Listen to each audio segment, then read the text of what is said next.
Hello, friends, fiends, and fellow UBTubers, and welcome to episode 750 of the Daily Comic and Collectible. Today, the collectible of the day is the Hasbro Toys, Marvel Comics, Marvel Legends series, Fantastic Four line, The Thing action figure.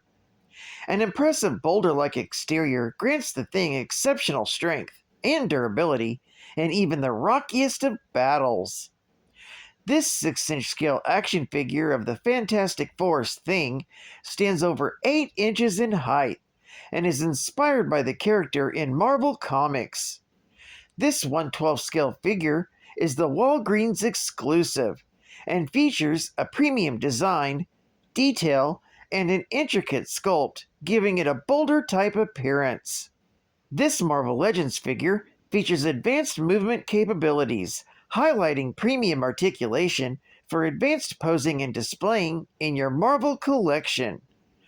Box contents include 2 pairs of interchangeable hands, 2 head sculpts, and the Ben Grimm action figure.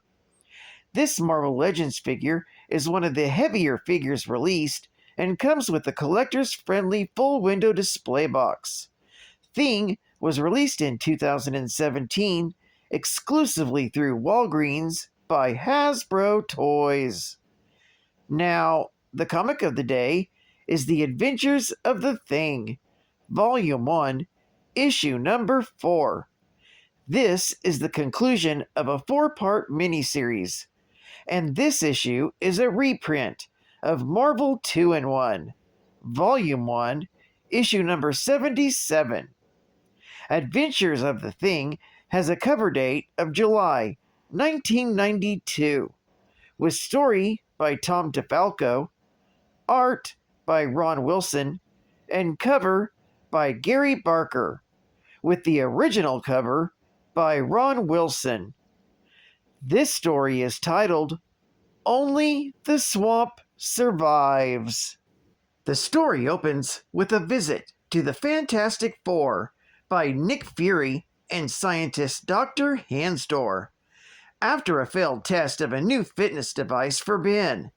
He has come to ask Ben to help test out a new superjet, the FX-24, that would be able to travel at speeds of Mach 6, and they believe that Ben is the only one with the skill and endurance to fly the device without any ill effects, unlike the previous test pilots.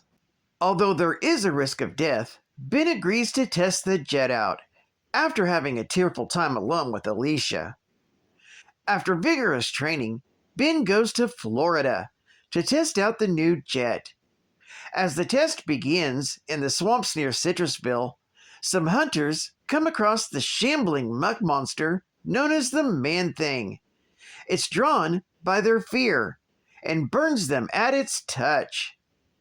While up in the sky, the FX-24 has a jet failure and crashes into the swamp. At the airfield, all assume the worst and begin trying to track Ben down, while Alicia hopes and prays the man that she loves is still alive. Meanwhile, the Man-Thing is drawn to the sound of the crash, leaving the two hunters to flee the scene. It witnesses the Thing emerge from the jet, and even though he's practically on death's door, forces himself to move through the swamp and find help. As Ben wanders through the swamps, he reflects back to the days when he was a soldier during World War II, and about a mission he once had with Sergeant Fury and his Howling Commandos. In this memory, he was assigned to pilot the commandos into the mountains where the Nazis were hiding. They would get shot out of the sky and Dum Dum Dugan would be taken hostage. The young Ben Grimm would aid the Howling Commandos in smashing the Nazi base and freeing Dugan from captivity. During his recollection, Ben would be spotted by the two hunters previously encountered by the Man-Thing, who would mistake the appearance of both monsters as an invasion of some sort and begin shooting at Ben. However, the Man-Thing would rescue the Thing. Meanwhile, the Fantastic Four and Nick Fury would begin tracking Ben through the swamp. The Torch, mostly upset due to his previous chiding of Ben to accept the mission. The Thing finally collapses in the swamp, and with the fear of approaching death, causes the Man-Thing to attack him. Surprisingly, the Man-Thing's burning touch startles Ben out of his fear and makes him continue his struggle to survive. With no more fear in the area, and the arrival of the Fantastic Four and Fury, the Man-Thing slinks away unseen into the swamps. Ben is then taken to the hospital, where he's given immediate medical attention and is expected to make a full recovery. This story is continued in Marvel 2-in-1, Volume 1, Issue number 78. Geek Fact: originally, it was stated Ben Grimm fought during World War II. References to Ben's military career is typically generalized. Based on the facts, the World War II flashback in this story likely took place in 1942, prior to Sergeant Fury issue number 8 from July of 1964.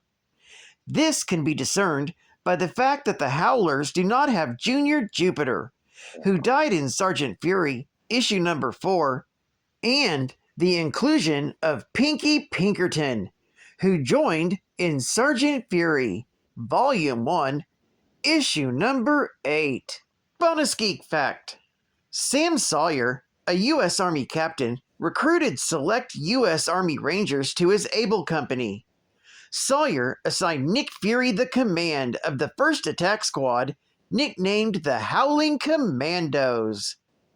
The Howling Commandos, as well as their great rivals, the 2nd Attack Squad, and later Jim Morita's Nice Eye Squad, were stationed at a military base in England to fight specialized missions. These missions were located primarily, but not exclusively, in the European theater of World War II, eventually going as far afield as the Pacific Theater, Africa, and once each in the Middle East and on the Russian front. The Howling Commandos' earliest assignment occurred in the autumn of 1942. The Commandos were to recover British rocket scientist Dr. Macmillan from a German military base in occupied Norway. Their success brought the attention of British Prime Minister Winston Churchill, who incorporated the unit into the British Army, and were given the title of Commandos. State-of-the-art gaming! This just in. Big George, Bad Bart, and Amazing Spidey Go Game Gear! Now you can gear up for the best Game Gear action with George Foreman's KO Boxing. The Simpsons, Bart versus the Space Mutants, and the Amazing Spider-Man. Sensational head-to-head boxing, insane Simpsons mayhem, and web-slinging superhero excitement. Get it all from Flying Edge, only on the Sega Game Gear. They shake my nerves and they rattle my brain. Too many facts can drive a man insane. The Man of Steel or X-Men's Wheel?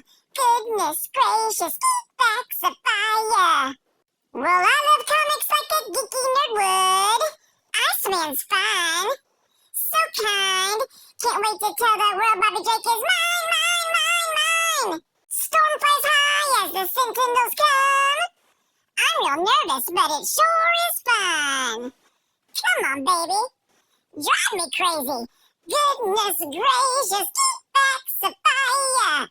Dr. Ted Sallis was transformed into the Man-Thing after he injected himself with the SO2 serum and crashed his car into a mystical swamp. He guards the nexus of all realities. Dr. Ted Salas was a biochemistry professor from Empire State University before recruitment into the U.S. Army for Project Sulphur. The project was dedicated on allowing soldiers to withstand biochemical warfare, and Salas developed the SO2 serum to grant immunity to all known toxic biochemicals. However, it became unusable upon a discoverable side effect of turning users into monsters. After Kurt Connors lost his arm in battle, Ted met him in the hospital and the two began discussing nanoscaffolding and Ted's attempts to create Captain America 2.0, a project that aimed at recreating the lost super soldier serum that had created Captain America. While unable to afford to hire Kurt once they returned stateside, Ted still aided him in his cell regeneration project, which soon led Connors towards using lizard DNA. Salas fell in love with one of his students, Ellen Brandt, and the pair eloped following a secret affair. After their honeymoon, they visited the fortune teller Madame Swabata, who foretold a catastrophic change. Due to his own research needing to be moved somewhere more secluded, he discussed with Ellen the idea of moving to the Everglades, so as to be closer to Kurt. Salas was then reassigned to Project Gladiator, a SHIELD research program based in the Florida Everglades, and Salas modified his SO2 formula as the basis for a new super soldier serum. The subversive organization AIM wanted the serum and conspired with the bitter Ellen, whom Ted had long neglected since their honeymoon. Upon completing his new serum, Ted committed its formula to memory and burned his records. But he soon fled when Ellen led Ted into an AIM ambush and attempted to reach Kurt Connors' lab. While fleeing, he injected the only existing example of the serum into himself, just before his car crashed into the swamp. He should have died, but the magical energies of the swamp, combined with the serum, as well as some of Kurt Connors' regenerative serum, and transformed him into a hideous creature, later known as the Man-Thing. His human intelligence rapidly fading, Salas then slew the AIM agents and horribly burned half of Ellen's face.